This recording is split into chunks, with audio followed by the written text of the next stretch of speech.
pursuing two Chechen wars, actually committing genocide within Chechnya that was never a member of Russian Federation, but forced to stay.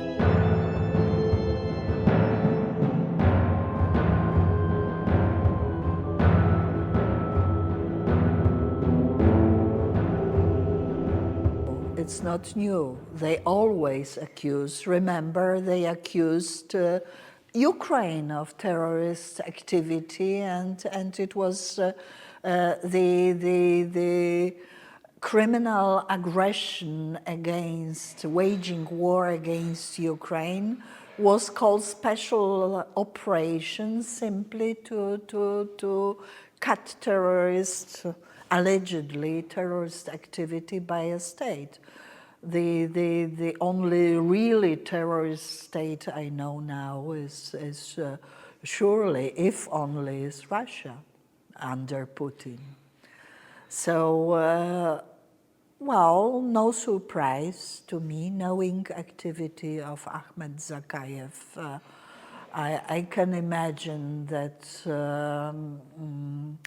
Putin and Kremlin assesses his activity as detrimental to Russian interests, and probably thinking that elimination of Akhmed Zakaev may change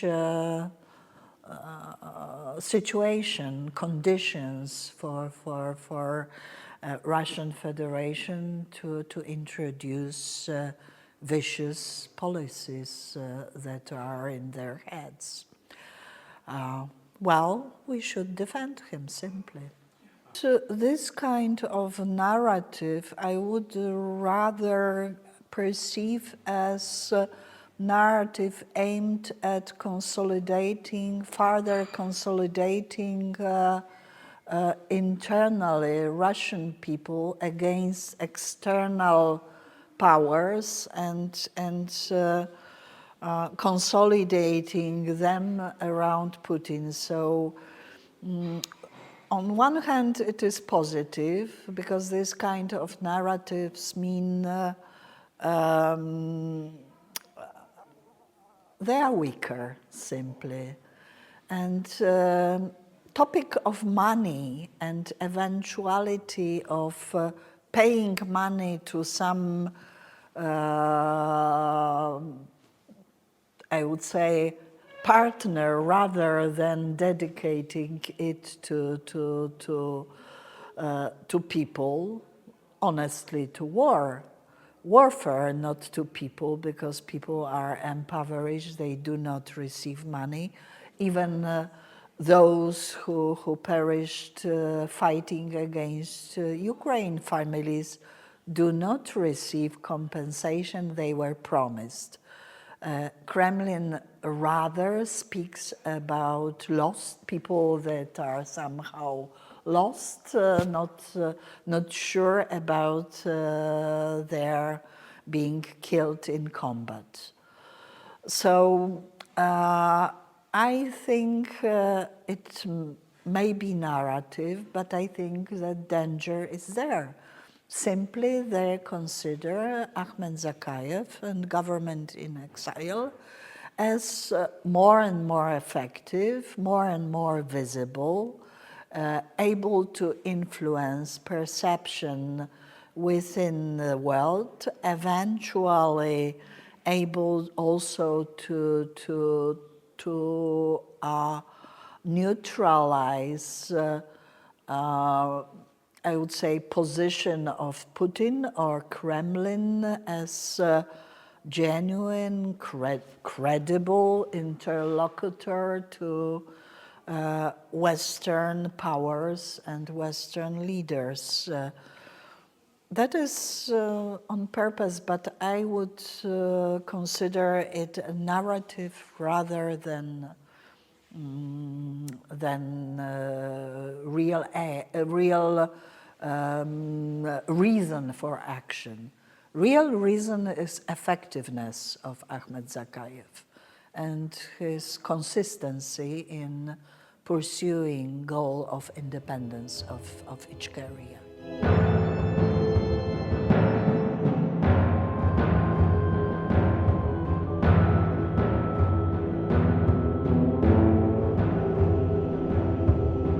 Probably psychology is or even psychiatry is always there, because politics is a tricky game, naturally. But the nature of democratic state and collective West is that every leader, even very strong Western leader, has checks and balances of his state. There are many strong leaders, but they have certain barriers to their activity.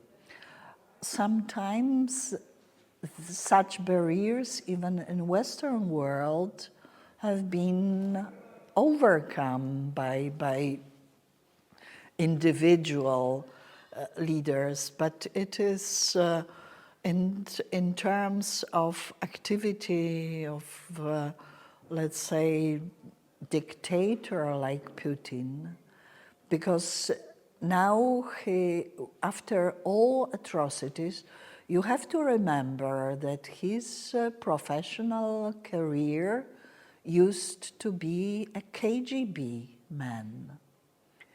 And when we know activity of this organization, we are aware that it was the criminal organization.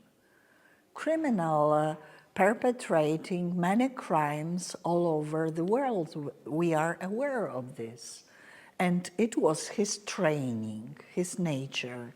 He was picked to this work because it's not the choice of person. The person is selected usually to this kind of either by blackmail, or she voluntarily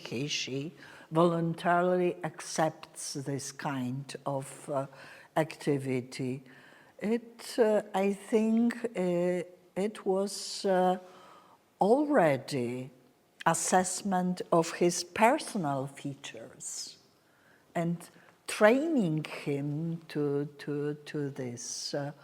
Of course, we knew in the West, I think we should have been much more clear and sober in defining changes in Russia.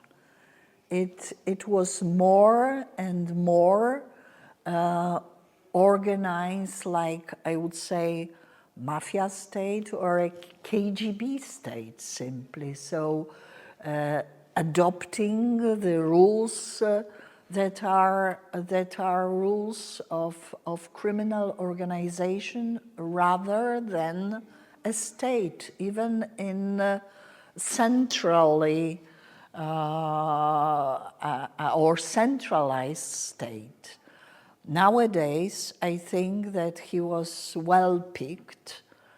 When we remember how his coming to power happened, it was very telling.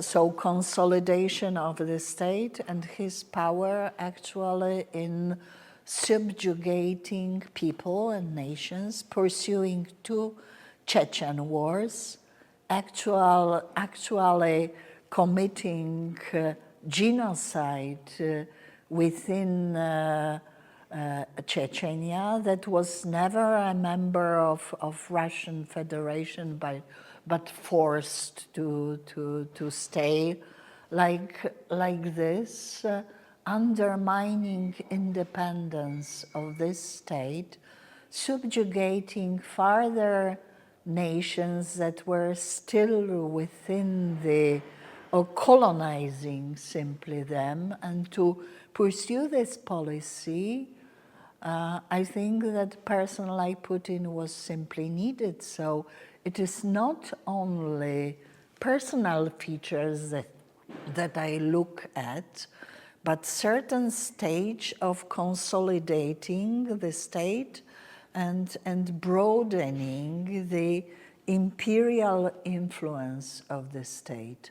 And Putin has been, is, and probably without our concise action, consolidated action, taking into account his personal features and policies of the country that are so much benefiting to him and to further broadening of influence, rebuilding spheres of influence. Actually, nowadays, after so many changes, dismantling of the Soviet Union, we once more start to speak about spheres of influence, and many Western leaders speak about well, once more coming to business as usual with Putin, or treating his as genuine partner, reasonable, rational partner for negotiations. On one hand, he's a dictator, strengthening his power because he knows how to play by the rules of the system he was raised to power in, but also he's still supported by this system. So we should be very clear, very concise, and we should have leaders like Kaczynski once more.